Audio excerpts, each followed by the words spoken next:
지금 우리는 매주 연속적으로 야곱의 족보, 히브리어로 톨레토리라고 했죠. 야곱의 족보, 이것은 혹은 내력, 역사, 개인의 역사, 이런 말씀을 나누고 있는데요. 자, 이 야곱의 족보, 톨레토리의 핵심은 하나님께서 야곱의 12아들을 어떻게 이스라엘 12지파의 조상으로 세워가시는가 하는 것을 우리에게 보여주고 있습니다. 자, 이 일을 위해서 하나님께서 먼저 요셉을 세우시고 그를 통해서 형제들을 시험하시고 고난의 과정을 통과하게 하십니다.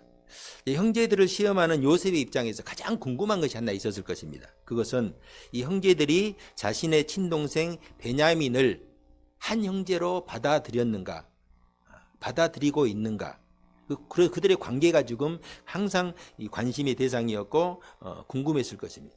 자, 그런 측면에서 오늘 본문 말씀은요, 요셉의 궁금증이 하나씩 풀려나가고 있는 그 모습을 우리에게 보여주고 있습니다. 자, 오늘 말씀을 통해서 우리에게 주시는 하나님의 음성을 함께 살펴보도록 하겠습니다. 자, 본문 내용을 먼저 우리가 좀 기니까 간략하게 설명을 하면은, 지난 시간에 애굽에서 양식을 구해왔지만은 애굽에 누가 담보로 잡혀 있습니까? 둘째 아들 시몬이 잡혀 있죠. 형제들의 입장에서는 하루라도 빨리 베냐민을 데리고 가서 시므온을 구해 오는 것이죠.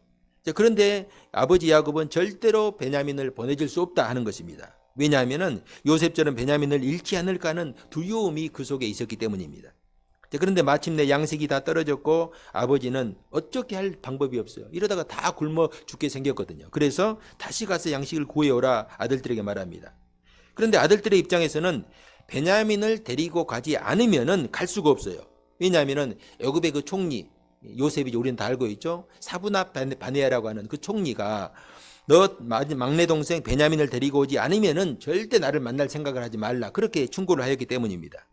결국 야곱은 마침내 내가 자식을 잃으면 잃으리라 하는 그런 말과 함께 베냐민을 보내게 되죠.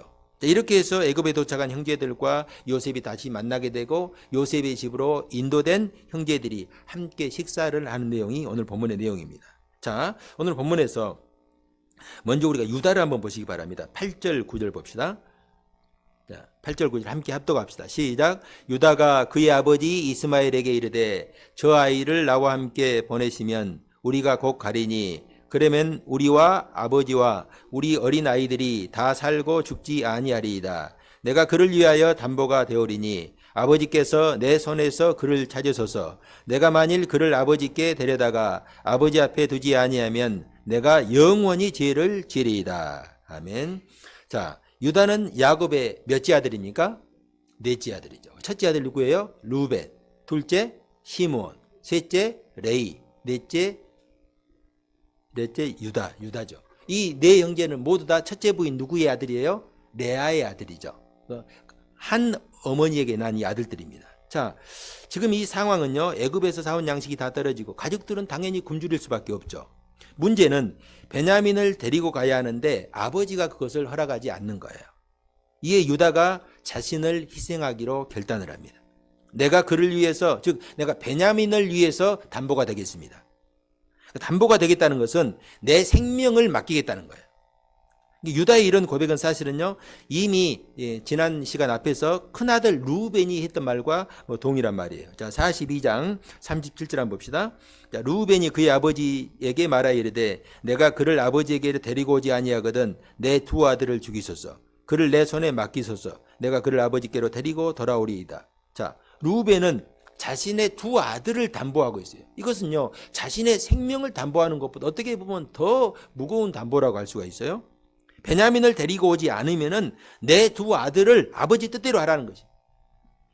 죽이라는 말이 아니라 그만큼 내가 반드시 내가 아버지 앞에 약속한 걸 지키겠다 하는 그런 맹세죠. 그런데 이번에는 유다가 자신의 생명을 담보로 맹세를 하고 있습니다. 이미 둘째가 누구라겠어요? 시므온. 시므온은 형제들을 위해서 담보가 되어서 애굽에 잡혀 있습니다.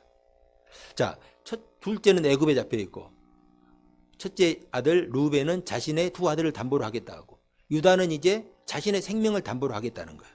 지금 성경에서 말씀하고자 하는 의도가 무엇이겠어요? 야곱의 아들들, 요셉의 형제들이 변하고 있다. 많이 변했다는 거예요. 이전에는 아버지가 동생 요셉을 편애하는 것을 참지 못하고 그를 시기 질투하다가 마침내 팔아버렸잖아요. 그런 이들이 이제는 동생, 그 요셉의 친동생 베냐민을 위해서 자신의 생명을 걸고 희생하겠다 하는 것입니다. 자, 여기서 우리가 한 가지 눈여겨볼 대목이 있는데, 자, 3절에서 10절까지 오늘 본문 내용을 보면요, 이거 유다가 말한 내용이잖아요. 그런데 이 3절에서 10절까지 유다의 말색에 보면요, 유독 자주 등장하는 단어가 하나 있어요. 그게 무슨 단어 같아요? 지금 한번 읽어보기엔 좀 무리가 되는데, 우리라는 단어, 우리. 제가 이 단어를 헤아려 보니까 3절에서 10절까지 우리라는 단어가 무려 12번 사용되고 있습니다. 특별히 4절 보세요. 4절 보면은 베냐민을 향해서 뭐라고 부르고 있습니까? 베냐민을 향해서 우리아우라고 부르고 있잖아요. 우리아우. 얼마나 놀라운 변화입니까? 이전에 이들은 요셉을 결코 아우라고 부르지 않았어요. 요셉이 아버지의 아들이지 자신들의 동생이라고 생각하지 않았습니다. 그런데 그들이 이제 베냐민을 향해서 우리아우, 우리 동생입니다, 이렇게 고백하고 있어요. 하나님의 놀라운 역사요, 은혜이죠.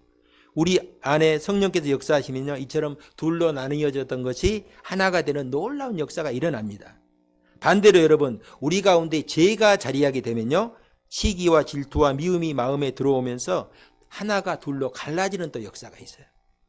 여러분, 에덴 동산에서 아담이 하와를 처음 봤을 때 했던 말이 뭐예요? 이는 내 뼈 중에 뼈요, 살 중에 살이로다. 이게 무슨 말이에요? 하와는 내 몸이라는 거예요. 나와 하나라는 거예요.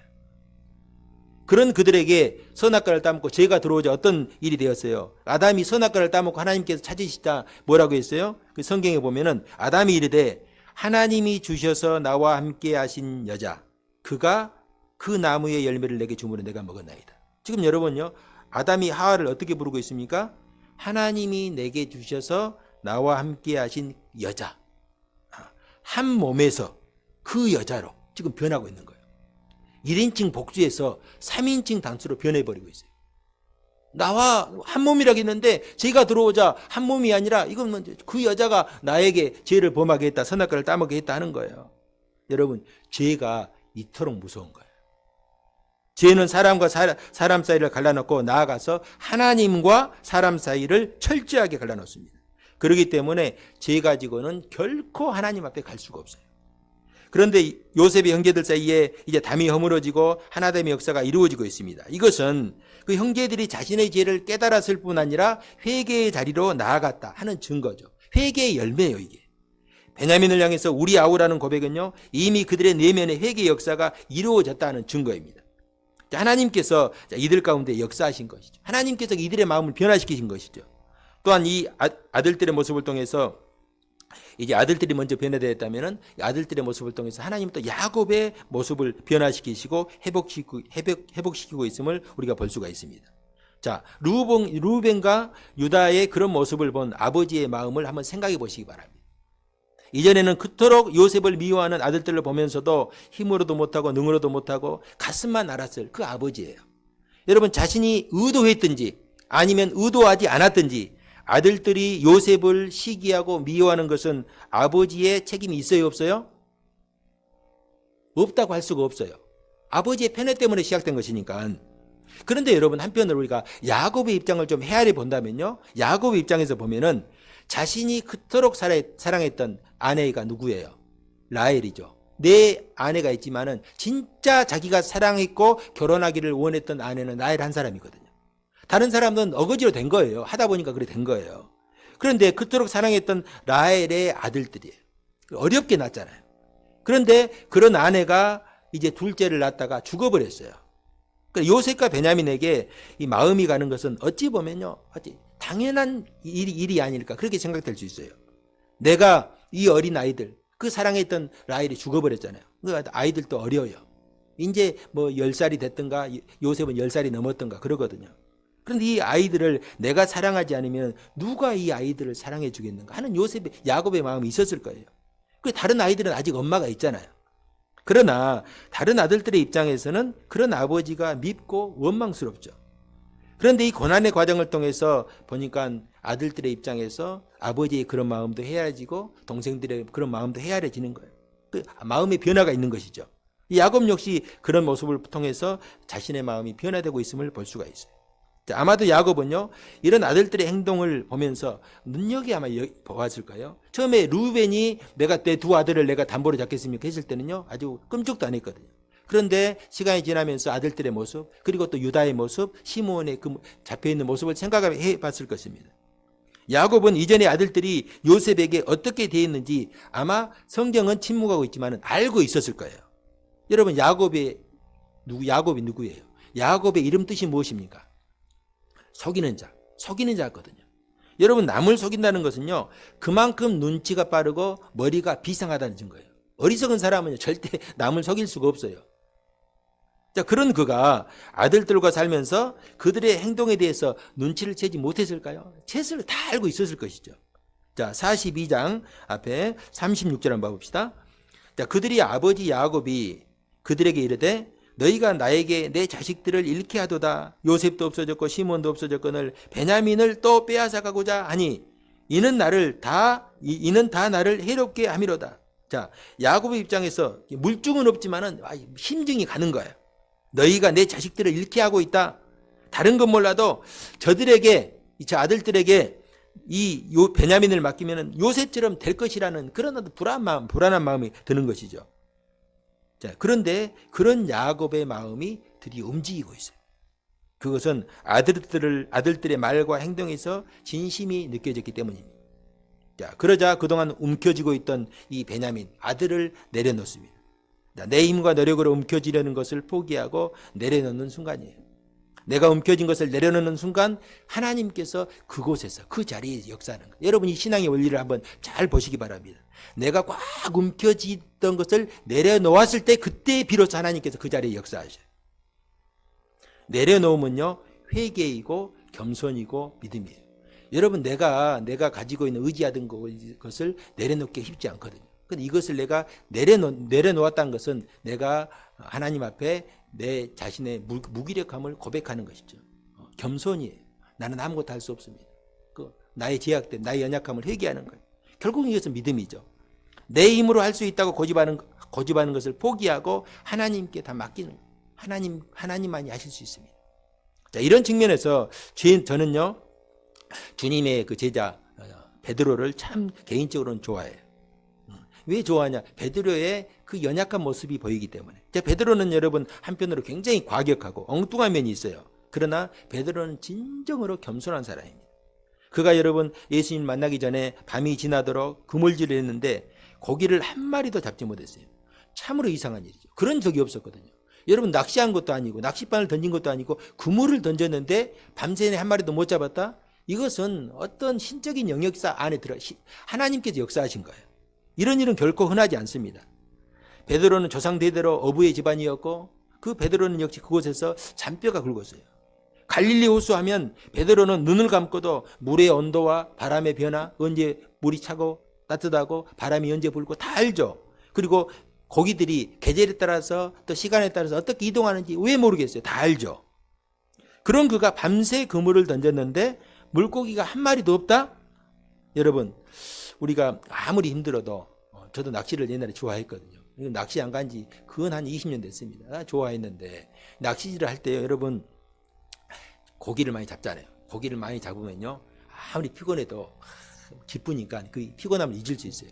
그런데 반대로 밤새내 밤낚시를 했는데 한 마리도 고기를 못 잡을 때가 있어요. 낚시질할 때 진짜 한 마리도 못 잡을 때가 있어요. 그러면요 2배, 3배로 힘들고 피곤함이 느껴져요. 그냥 빨리 집에 가서 좀 쉬어야지, 그런 마음이 들죠. 자, 베드로 역시 그런 마음이었을 거예요. 빨리 그물 정리하고 쉬고 싶다, 오늘은 다 내려놓고 싶다, 그런 마음이 들었을 것입니다. 자, 그런데 이제 또 다음날 또 조업을 해야 되기 때문에 이들은 바로 배에서 내리면 그물을 이렇게 손질해야 돼요. 그래야 다음날 바로 또 출항을 할 수 있기 때문에. 그 배에서 내려서 손질하고 있는데 얼마나 피곤하겠어요. 예수님이 오시는데 베드로에게 배를 좀 띄우라고 말씀하시고 또 말씀을 하시고 난 다음에 뭐라고 말씀하시냐면은, 야, 베드로야, 깊은 데로 가서 그물을 한번 던져보아라, 이렇게 말씀하는 거예요. 여러분, 이건 베드로의 입장에서는요 굉장히 황당하고 정말 이것은요 느닷없는 말이에요. 이미 베드로가 밤새 그물을 던져봤고 고기가 이상하리만큼 없어요. 만약 고기가 있다고 하면은 고기는 고기의 특성상 여러분 고기는 아침에 새벽에는요 밖으로 물 얕은 곳으로 나옵니다. 플랑크톤을 먹기 위해서 얕은 곳으로 나와요. 그래서 여러분 낚시한 사람들이 아침에 낚시가 잘 되는 이유가 있어요. 낚싯대는 가까운 곳에 던지잖아요. 깊은 곳에 있는 고기가 아침에는 이 물 가까운 곳으로 얕은 곳으로 나오거든요. 그러니까 만약에 고기를 그물을 꼭 던져야 한다고 한다면은 베드로의 경험으로는 반드시 얕은 곳에다 그물을 던져야 돼요. 그런데 예수님께서 뭐라고 했어요? 깊은 곳에 가서 그물을 던지라는 거예요. 그때 베드로가 여러분이 만약 그 자리에 있다면 여러분이 베드로라면 어떻게 말하겠어요? 그런데 여러분 누가복음 5장 5절에 베드로가 이렇게 말합니다. 시몬이 대답하여 이르되 선생님 우리들이 밤이 새도록 수고하였으되 잡은 것이 없지만은 말씀에 의지하여 내가 그물을 내리겠습니다. 여러분 베드로가 하는 말을 한번 잘 보시기 바랍니다. 선생님 우리들이 밤이 새도록 수고했는데 잡은 것이 없습니다. 오늘은 물고기 잡기 틀렸습니다. 이 말은요 베드로의 경험에서 나오는 말이에요. 그런데 베드로는 자신의 경험과 지식을 붙들거나 고집하지 않았어요. 오히려 예수님 말씀을 붙들고 예수님의 말씀에 순종해서 그물을 던진 거예요. 내가 말씀에 의지하여 내가 그물을 던지겠습니다. 이렇게 순종했죠. 어떻게 되었어요? 그물이 찢어질 정도로. 여러분 그물을 던질 때요 그물이 찢어질 정도로 고기가 잡힐 수는 없어요. 아무리 고기가 많아도 그러잖아요. 어떻게 그물이 찢어질 정도로 고기가 잡히겠어요? 그런데 한 마리도 없던 그 갈릴리 호수에서 그물이 찢어질 정도로 고기가 잡혔다. 무슨 말이에요? 하나님께서 그렇게 역사하신 것이죠. 하나님 앞에 나를 내려놓고 내가 꽉 붙들고 의지하고 있던 것을 내려놓았을 때 하나님께서 그곳에서부터 역사를 하신다 하는 말씀입니다. 예수님께서 하신 말씀도 이것이죠. 누구든지 나를 따라오려거든 자기를 부인하고 자기 십자가를 지고 나를 따르라. 여러분 예수님을 따르는 데 있어서 순서가 있어요. 가장 먼저 자기를 부인하는 것, 내가 꽉 쥐고 있는 것, 내가 고집하는 것, 이거 다 내려놔야 돼요. 자기 십자가를 지라. 자기를 죽여야 돼요. 자기의 욕망, 욕심, 명예, 생각 모든 거 다 죽여야 돼요. 그리고 주님께서 던지라 하면 던지고 가자 하면 가는 거예요. 자, 다시 야고보를 보시기 바랍니다. 14절, 오늘 본문 14절. 전능하신 하나님께서 그 사람 앞에서 너희에게 은혜를 베푸사 그 사람으로 너희 다른 형제와 베냐민을 돌려보내게 하시기를 원하노라. 내가 자식을 잃게 되면 이르리로다. 자, 여기 보면 내가 자식을 잃게 되면 이르리로다 이렇게 고백하죠. 마치 누구의 고백이 생각납니까? 에스더, 여러분 생각나십니까? 에스더가 뭐라 했어요? 내가 죽으면 죽으리로다. 이 결단이죠. 그런데 여러분 이 지금 야곱의 고백, 에스더의 고백은요 자포자기의 고백이 아닙니다. 오히려 하나님을 향한 믿음의 고백이고 간절한 소망이 담겨져 있어요. 지금 이 14절에 보면 전능하신 하나님을 먼저 야곱이 부르고 있잖아요. 여러분 전능하신 하나님을 향한 간절한 야곱의 마음이 담겨져 있어요. 여러분 제가 지금 이 창세기를 하면서 반복해서 전능하신 하나님에 대해서 말씀을 드리잖아요. 전능하신 하나님은 누구에게 처음 나타나신 하나님의 이름이에요? 아브라함에게 나타났잖아요. 아브라함이 하나님께서 아들을 주시겠다고 했는데 그 약속을 믿지 못하고 86세에 이스마엘 애굽 여인 하갈을 통해서 이스마엘을 낳아버렸잖아요. 그러니까 그 사건 이후로 13년 동안 하나님께서 아브라함에게 나타나지 않고 침묵하셨습니다. 13년 만에 나타났으면 얼마나 오랜만에 나타나셨어요. 그리고 나타나셔서 아브라함에게 하셨던 첫 번째 말씀, 나는 전능한 하나님이라. 히브리어로 나는 엘샤다이다. 전능한 하나님이다. 왜 너는 그걸 기억하지 못하느냐, 그거예요. 나는 전능한 하나님이라는 말씀은요 우리가 일반적으로 생각하듯이 전능하다, 하지 못하는 일이 없다, 그런 의미라기보다는 아브라함과의 대화에서 이 전능한 하나님이라는 말은 나는 한 번 한 약속, 내 입에서 나간 말은 반드시 성취하는 하나님이다 라는 말이죠. 지금 야곱이 이 말씀을 기억하는 거예요. 전능하신 하나님이 너희에게 은혜 베푸시기를 원한다. 왜냐하면 하나님께서 주신 약속, 내가 너에게 자손을 주고 내가 자손의 복을 누리게 하겠다 말씀하셨잖아요. 그 하나님께서 너희와 함께 하시기를 원한다, 그런 소망이 담겨 있죠. 성도 여러분, 지금 내가 움켜쥐고 있는 것이 무엇입니까? 내가 꼭 움켜쥐고 있는 것. 야곱처럼 베냐민을 내가 놓으면은 베냐민도 죽고 나도 죽을 것 같아서 놓지 못하고 움켜쥐고 있는 것이 무엇입니까? 어떤 사람들은요 재물일 수 있어요. 내가 돈 없으면 내가 죽을 것 같이 생각되는 사람이 있어요. 자녀들일 수 있어요. 자녀들 향해서 너무 아주 집착하는 사람들 보면 정말 참 좀 안타까울 수 있어요. 하나님보다 자녀를 더 소중하게 생각하면 안 되는데 자녀에게 온통 신경을 쓰는 거예요. 또 자존심일 수 있고 명예일 수 있고 권력일 수 있고 또 내 건강일 수 있고 또 내가 너무 나에게 집착하는 사람이 있어요. 여러분 내가 나를 지킨다고 지켜질 수 있는 것은 아니거든요. 나를 지켜줄 수 있는 분은 딱 한 분밖에 없어요. 누구예요? 하나님이죠. 내가 나를 지킨다고 지켜질 수 있는 게 아니라니까요. 하나님이 지켜주셔야 돼요. 내가 꽉 재물을 움켜쥔다고 그게 지켜지는 게 아니에요. 내가 자녀들을 꽉 쥔다고 해서 지켜지는 게 아니에요. 누가 지켜줘야 돼요? 하나님이 지켜주셔야죠. 그러면 어떻게 해야 돼요? 하나님 앞에 그걸 내려놓아야 돼요. 하나님께서 지켜주십시오. 아까 하나님 앞에 내가 잡은 것을 내려놓고 하나님 앞에 그걸 드러내야죠. 그랬을 때에 그걸 내려놓을 때에 우리는 하나님 앞에 진실되게 설 수 있고 하나님만 온전하게 의지할 수가 있습니다. 그럴 때에 하나님은 우리 가운데 역사하시고 약속하신 대로 약속하신 복을 주시는 것입니다.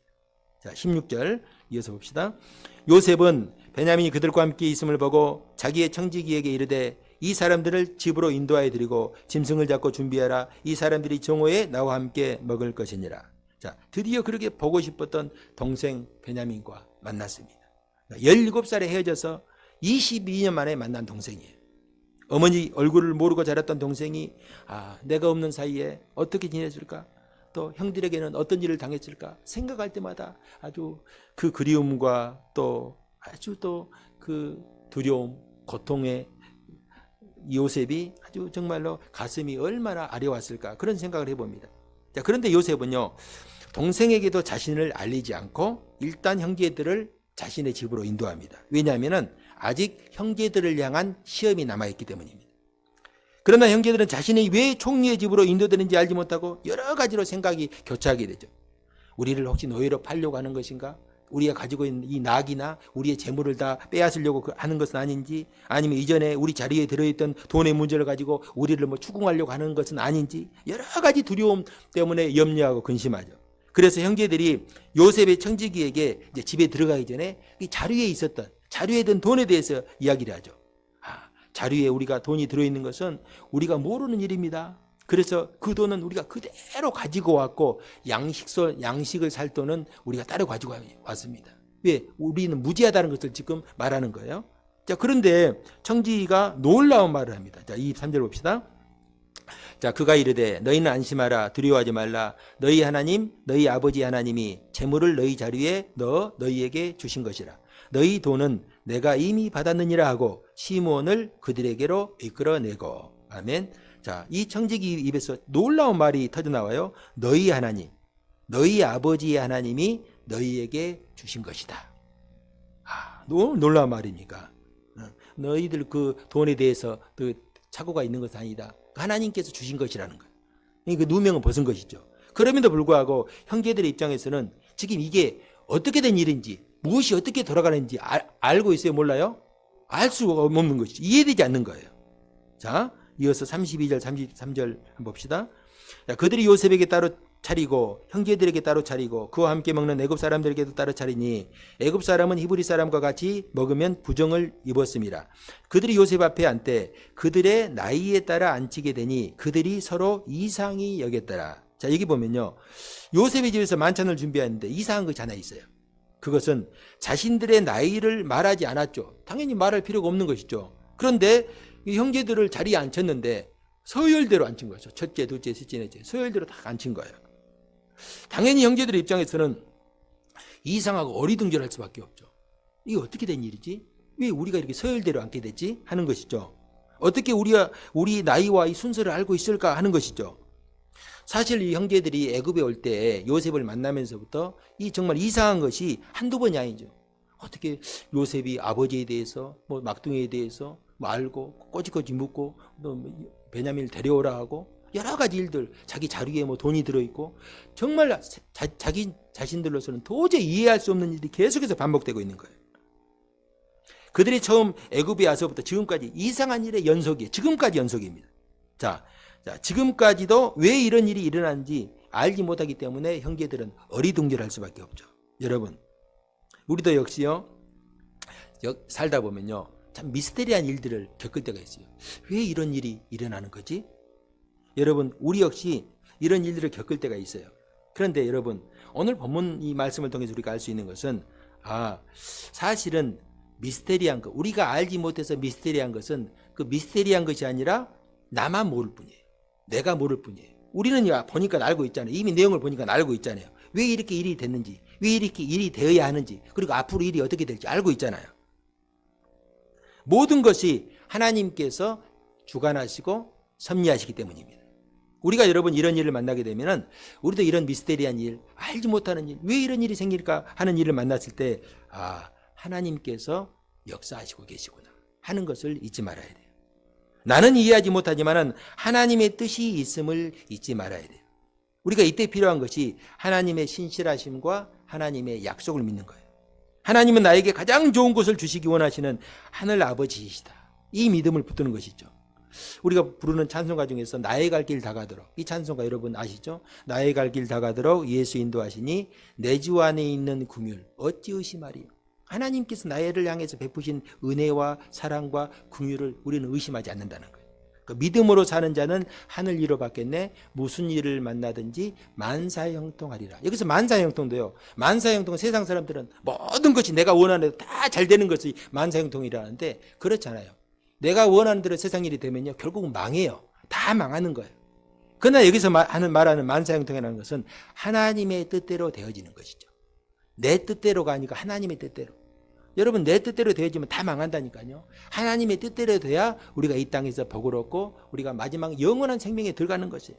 그래서 하나님의 뜻대로 우리 가운데 이루어지는 것입니다. 예수님께서 제자들에게 말씀하셨듯이 우리에게 기도를 가르쳐 주십시오 하니까 예수님이 뭐라고 했어요? 하나님의 뜻이 하늘에서 이루어진 것처럼 이 땅에서도, 이 땅이어도 내가 지금 서 있는 땅, 나의 삶 가운데 그대로 하나님의 뜻이 이루어지게 기도해 달라. 왜? 그것이 너희에게 축복이라는 거예요. 여러분 믿음으로 사는 성도들은요 무슨 일을 만나든지 그렇기 때문에 두려워하기보다는 더욱 하나님을 의지하는 거예요. 여러분 우리가 세상 살다 보면 내 뜻대로 내가 예상치 않는 일을 만났을 때 사실 두렵죠. 힘들죠. 그런데 그때요 여러분 우리가 더 하나님을 의지하는 거예요. 우리 믿는 사람도 두려움이 있어요. 아픔이 있고 눈물이 있어요. 그러나 그 시간을 통하여서 내 힘으로는 아무것도 할 수 없구나. 우리는 하나님밖에 소망이 없구나 하면서 하나님을 더 의지하는 것입니다. 나의 모든 건 내려놓고 겸손하게 하나님을 바라보고 이게 하나님께서 우리에게 요구하시는 것이거든요. 내 어떤 경험, 내 지혜, 내 방법 의지하지 않고 다 내려놓고 하나님만 바라보고 하나님만 의지해가는 것. 이런 삶을 살았을 때에 하나님께서 우리가 삶 가운데 역사하시고 우리의 삶을 인도하신다. 저는 우리 모든 성도님들이 이런 복된 삶을 살 수 있기를 주님의 이름으로 축복합니다. 자, 34절 봅시다. 요셉이 자기 음식을 그들에게 주되 베냐민에게는 다른 사람보다 5배나 주매 그들이 마시며 요셉과 함께 즐거워하였더라. 자, 마지막 말씀요. 우리가 이 부분을 한번 잘 한번 보시기 바랍니다. 한번 보세요. 한번 뚫어지게 한번 봐보세요. 뭐가 나오는가. 왜 요셉은 베냐민에게 음식을 5배나 더 주었을까요? 왜 요셉이 베냐민에게 음식을 5배나 더 주었을까요? 자기 친동생이기 때문에 아직 베냐민에게는 여러분 그 자기 자신을 밝히지 않았고 형제들에게도 밝히지 않았잖아요. 우리가 물론 친동생이기 때문에 마음에 있는 사랑을 드러냈다 그렇게 생각할 수도 있어요. 그러나 지금요 여러분 형제들을 향한 요셉의 시험이 끝나지 않았잖아요. 오늘 본문에 이어서 다음 시간에도 한 번 더 이제 마지막 시험이 남아 있는데 그렇기 때문에 요셉은 자기네의 신분을 지금 숨기고 있잖아요. 지금 여러분 요셉이 형들에게 하는 시험의 목적, 요셉이 궁금한 게 무엇일까요? 아까 앞에도 제가 한번 말씀드렸어요. 과연 형제들이 베냐민을 진정한 형제로, 한 형제로, 동생으로 받아들이고 있는가? 아니면은 자기를 미워했던 것처럼 미워하고 있는가? 그걸 지금 알고자 하는 거잖아요. 여러분 이전에 형제들이 왜 요셉을 시기했어요? 형제들이 왜 요셉을 시기했어요? 아버지의 편애 때문에. 아버지가 요셉만 그렇게 많이 사랑하니까. 그런데 지금 요셉은요 형제들 앞에서 이유도 모르는데 원래 여러분 장유서라고 여러분 주려면 큰 아들한테 큰 형님한테 많이 줘야 되지 않겠어요? 그래 제일 막둥이에게 지금 편애를 하고 눈에 띄도록 편애를 하는 거예요. 제일 막내인데 음식을 5배나 더 준 거예요. 여러분 음식을 5배 주면은 그거 먹으라고 준 거겠어요? 여러분 음식 5배 준다고 다 먹을 수 있어요? 다 먹을 수 없죠. 그 마음의 편애하는 거예요. 2배도 아니고 5배예요. 이건 뜻이 있다는 거예요.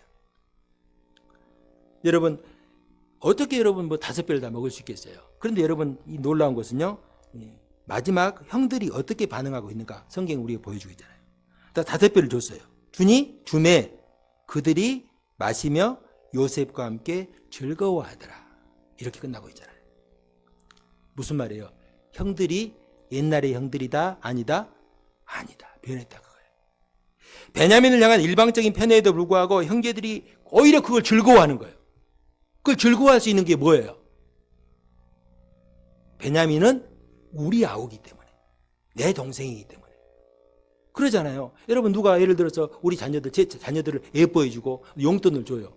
그럼 아니 주려면 나를 줘야지 왜 내 아이들을 줘? 이렇게 화낼 사람이 있겠어요? 좋죠. 우리 아들 예뻐해주는데, 우리 아이들 예뻐해주는데 좋아하죠. 왜? 내 아이들이니까, 우리 아이니까 그런 거예요.